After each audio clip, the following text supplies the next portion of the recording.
Zamani za kale kulikuwa na msitu mkubwa ulioitwa msitu wa mwituni, wenye miti mirefu, mito ya maji safi na wanyama wa kila aina.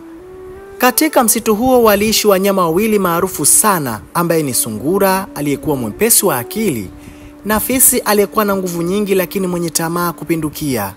Sungura alikuwa akiishi kwa amani, akilima bustani yake kwa kula majani, matunda na mizizi.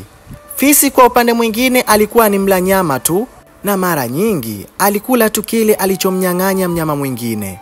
Siku moja wakati wa ukame, chakula kilianza kupungua msituni. Wanyama wengi walihangaika kutafuta chakula, lakini sungura aliendelea kula kwa amani, kwani alikuwa na akiba ya vyakula alivyovuna kabla ya ukame. Fisi aliposikia kuhusu akiba ya sungura akaanza kupanga njama. Kwa nini nikose chakula wakati sungura ana chakula kingi? Fisi alimwambia fisi mwenzake, nitamtishia, nitamdhuru au nitamdanganya, lakini nitakula chakula chake tu. Siku ya pili fisi alikwenda kwa sungura akiwa amevaa maganda ya nyoka yaliyokauka, akajifanya ni mjumbe wa mizimu wa msitu. Alipofika akasema, Sungura, nimeagizwa na mizimu ya msitu kwamba lazima utoe nusu ya akiba yako ya chakula ili msitu usikumbwe na janga la njaa. Lakini sungura hakuwa mjinga. Alimwambia fisi kwa jicho la mashaka, haya, kama ni maagizo ya mizimu, njoo kesho usiku, nitatoa sadaka chakula mbele ya mti na mizimu, nawe utakuwepo kushuhudia.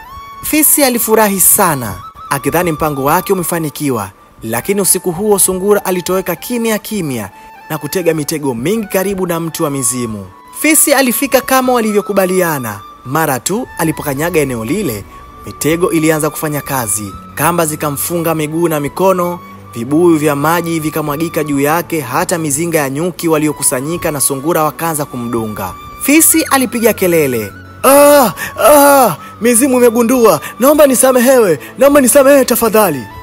Wanyama waliokuwa wamelala wakaamka kwa mshangao, wakakuta fisi anatapatapa akilia na kuomba msaada. Wote wakagundua kuwa fisi alikuwa tapeli na mwizi wa hila. Mwenyekiti wa wanyama Bwana Simba akasema, kuanzia leo fisi atakuwa mfungwa wa sheria za msitu. Atatumikia wanyama wengine kwa miezi 3 kama adhabu. Na baada ya kifungo chake fisi alijifanya kutubu, lakini ndani ya moyo wake tamaa bado ilikuwepo. Akamfuata sungura tena kwa hila mpya. Sungura, naona wewe ni mwenye hekima.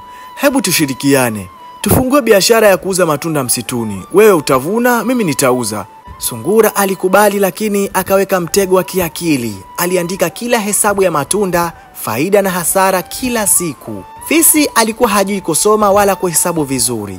Baada ya mwezi mmoja, sungura alimkutanisha mbele ya wanyama na akasema, ndugu zangu, hapa kuna ushahidi wa kuwa fisi anaficha mapato na kutuficha faida. Sungura akasoma risiti zote.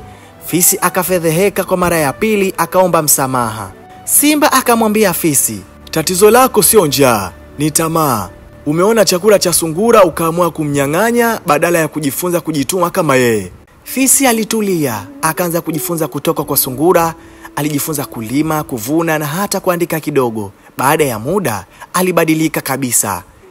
Miaka ikapita na sungura na fisi wakawa marafiki wa kweli kabisa. Waliwafundisha wanyama wengine kwamba akili ni silaha kubwa kuliko misuli. Ujanja wa haki ni bora kuliko tamaa isiyo na mwisho. Umejifunza nini kupitia story hii? Tafadhali na kusubiri kwenye uwanja wa komenti. Mwisho wa simulizi hii ni mwanzo wa simulizi nyingine ijayo. Nikukumbushe tu, usisahau kusubscribe kisha kubonyeza alama ya kengele iliyopo karibu yako, kujiwekea nafasi ya kupata story zaidi ndani ya masaa 24. Until next time, bye bye.